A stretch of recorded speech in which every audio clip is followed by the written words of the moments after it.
La situación en Egipto es realmente gravísima, es una especie de polvorín que puede estallar en cualquier momento.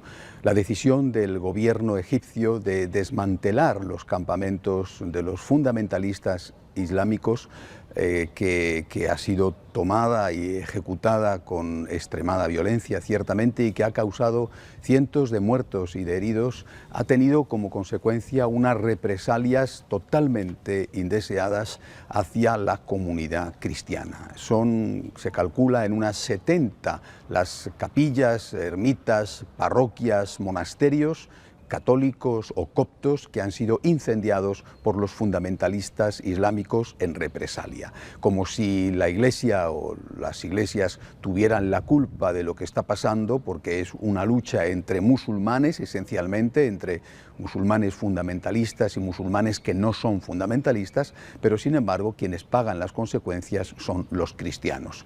Este no es un problema único, aunque en estos momentos es realmente muy grave. Este problema también se vive en Siria, donde son bastantes las voces que han advertido del peligro que para la pequeña pero muy antigua comunidad cristiana siria representaría el triunfo de los rebeldes que están contra el presidente Assad.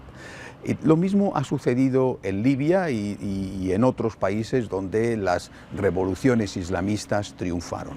Al final tenemos que preguntarnos también qué está haciendo Occidente, no solamente con respecto a la legítima promoción de la democracia, sino si al quitar a unos dictadores no estará entregando el país en manos de otros dictadores todavía peores. Son muchos los que se hacen esta pregunta y son muchos también los que al hilo de esta pregunta acusan a Estados Unidos directamente de estar haciendo una política exterior que es ambigua y que puede ser contraproducente. Hay en este tema, en todo Medio Oriente, muchísimos interrogantes. Los primeros que los están padeciendo, repito, son los cristianos que están situados, que están viviendo allí y que en medio de la guerra son los que reciben los ataques de unos y probablemente también de los otros.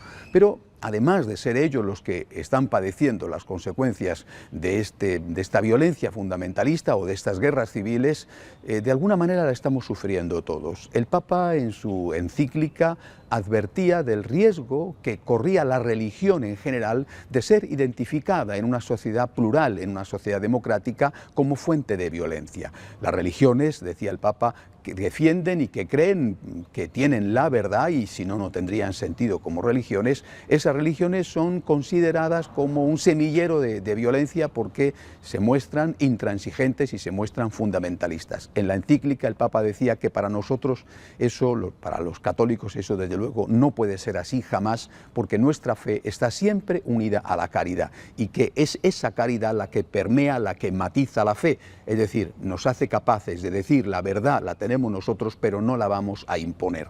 Esto ciertamente es propio del cristianismo y desde luego del catolicismo. Ahora bien, en otras religiones esto no es así. El creer que tenemos la verdad o que tienen la verdad y después a partir de ahí acusar al que no la tiene y decirle que como no tiene la verdad, no tiene derechos, es lo que están demostrando los fundamentalistas. Con su comportamiento no solamente quedan ellos en mal lugar, que probablemente no les importa en absoluto porque tienen una idea, no digo mesiánica, sino intransigente de su propia existencia, sino que están dejando en mal lugar al conjunto de las religiones. Y los enemigos de la religión en general, del cristianismo en particular, aún sabiendo que nosotros los católicos no devolvemos mal por mal, sin embargo nos acusan de errores, de pecados e incluso de delitos que no hemos cometido.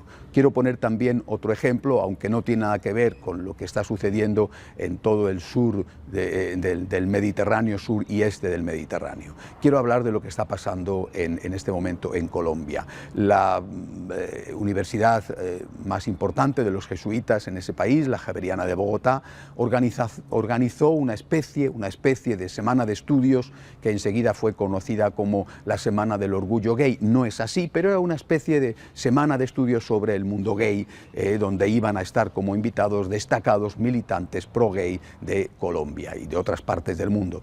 Determinadas presiones consiguieron que la universidad lo anulara, aunque a regañadientes, pero ahora se ha convocado una manifestación para quemar crucifijos e imágenes delante de la universidad por parte parte de los gays. Es que esta es la realidad con que nos estamos encontrando los católicos. Nosotros no estamos haciendo violencia, en cambio ellos, los supuestamente tolerantes, los que se llenan la boca con la palabra tolerancia y los que reclaman tolerancia, son ellos los que queman, los que insultan y los que atacan.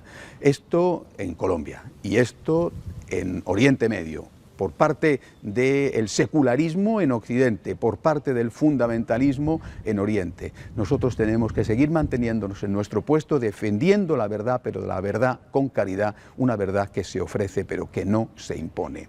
Hasta la semana que viene, si Dios quiere.